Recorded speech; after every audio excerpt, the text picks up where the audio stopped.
heaven may bear us witness. And this evening, rather unorthodoxly, there is a way we are going to start.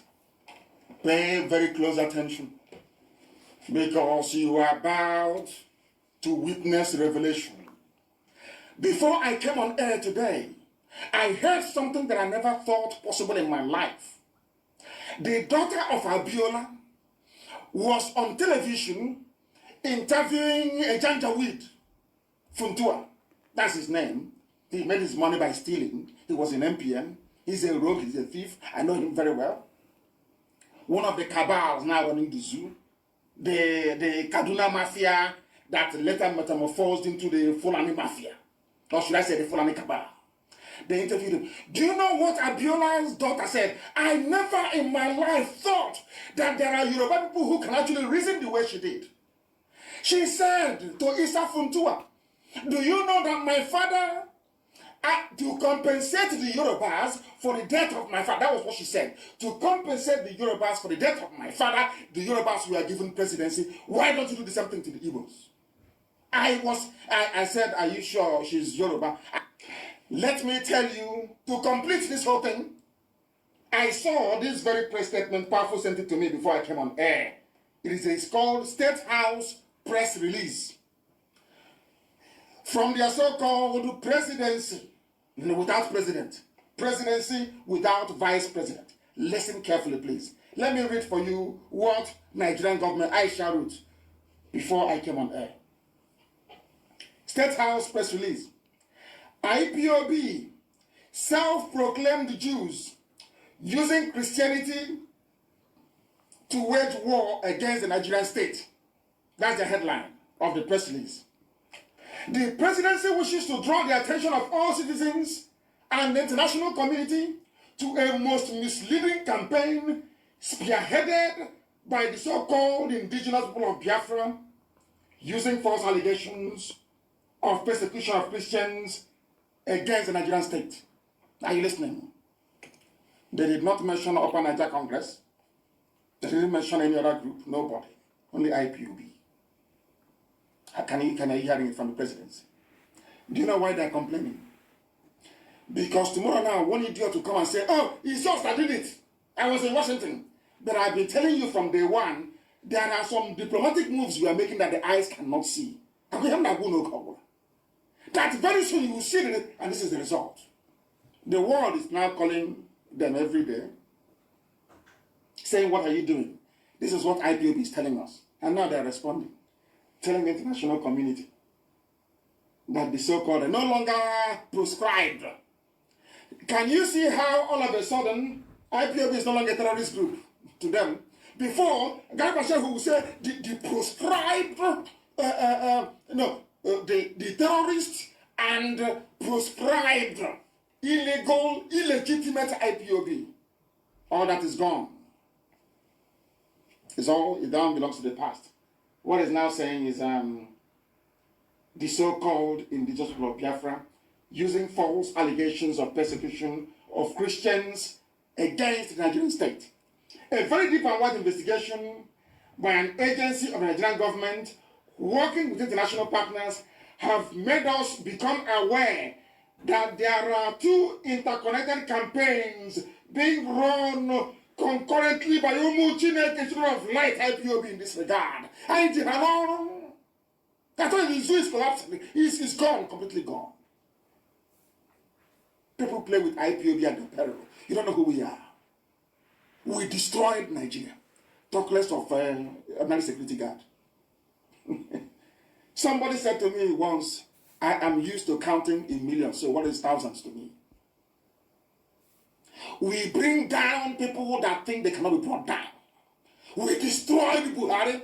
We destroyed Abakari. And Aisha is on the run. Where is Buratai? We destroyed people who are men. Talk us ordinary guard. In the night, we touch checking the pipe to see if there's any leakage of kerosene. You want IPOB to remember you, to talk about you, so they can give you more money. Okay. It's only a pin. If you want to deflate a balloon, you don't use a sledgehammer. You don't use a rod. You don't use a plank. It's ordinary, tiny pin. Kanu via his routine online broadcast on Sunday seized the chance to further berate the present administration. The zoo referring to Nigeria is collapsing, Kanu bragged. People play with IPOB, you don't know who we are. We destroy Nigeria, the controversial political activist continued. We bring down people that think they cannot be brought down. We destroy Buhari, we destroy Abakari and Aisha. Buhari is on the run. Where is Burutai? Nigeria Chiefs of Army Staff, Kanu asked rhetorically. Honestly, one would just be wondering that how does this man get his information? And people have been asking how does he get his information? And like he said, that a lot of underground work has been going on. Those who say, oh, Nnamdi has just been deceiving himself, that he could not even meet the so-called world leaders, he could not penetrate, he was just parading. And like he said, that he said when the time comes, everybody will see the work they have been doing, and exactly it has happened. Immediately I saw it yesterday. I said, what? Really? So it is even Nigeria government that is even making us to believe now, because they are the one giving us information of what a lot of people have not really been able to, be able to find us, because like Nnamdi Kanu said that they've been working underground. Because I think that was the time people were like, oh, Nnamdi Kanu was always coming out to divulge information about how they are going, that it should not even start exposing most of the move that they've been making. I think at that time, I could see that most of the time he tried to curb or try to hide all their movement, because when they saw that as they are releasing the information, the Nigerian government will really go ahead. So I think there was a time they went to UN to go and for some kind of discussion. He said they were shocked that the government representative was there too, that they were surprised. So they've been monitoring them since that time. I think they were able to get that get the gist or the whatever that they needed, not to be exposing or releasing all their information. And since then we've not been hearing anything, and that was why you see people always say, oh, it's just moving around collecting money, deceiving, whatever. But to our greatest surprise, the Nigerian government came out and explained everything, the work this guy has been doing underground. Just like he said, if you want to bust a balloon, you don't need a big thing, just tiny thing. They just try to pinch them, and they started exploding. Oh no, we don't know anything. Oh, Nnamdi Kanu is lying against us. What kind of a man is this? What kind of this is this? What kind of this is that? The so-called man that you call a terrorist that you were prescribing, you say he's been prescribed. The question we continue to ask, the question we've been asking, can Shekau move around all over the world? He can't do that. So I think those who are just always bashing this guy is just out of hatred and out of jealousy, because the truth. The Nigerian government is telling is not saying the right thing. A lot of them cannot talk. Oh, when it's me, I do not do say whatever they are doing. They cannot talk. But when it comes to Biafra like this, they will just they will stand attention. Oh, this guy is coming again, because he's releasing enough information that people, in their lifetime wouldn't have been able to hear. Even the so-called generals, they can't even say anything. They just try to meander. They try to be diplomatic, be releasing some words. They can't even come out boldly, because all of them too, their hands have been soiled into all this corruption of a thing. So they try to exonerate themselves. They can't exonerate themselves totally. They can't just do that. You heard what he said in that audio. It shows that something is about to happen. Something is about to happen. I'm always encouraging them. Know what you believe in, because it will be too late. It's too late for you to just go back. Is it this kind of a government that want to come back to, that you want to come back to come and do what? Because they are not going to change. They are not going to change. If people had thought that this government is going to be so worse than what it used to be before they came in, nobody envisaged that they had a different agenda. The impunity, the nepotism, whatever what do you add?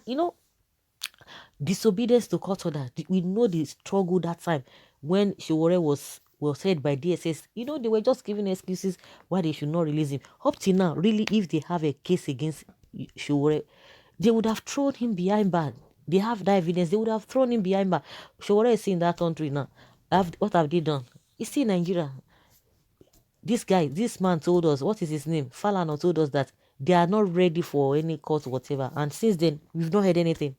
We have not heard anything. They don't. If it's somebody that you know that you are talking about that he has done so and so, and you have all the evidence against him, one hand, Piakam, they would have thrown it, but they are just trying to silence people. That is just the essence of the whole thing, so that others who want to uh, criticize them or to form a protest or lead a protest, they will have a rethink. That's just what they are doing.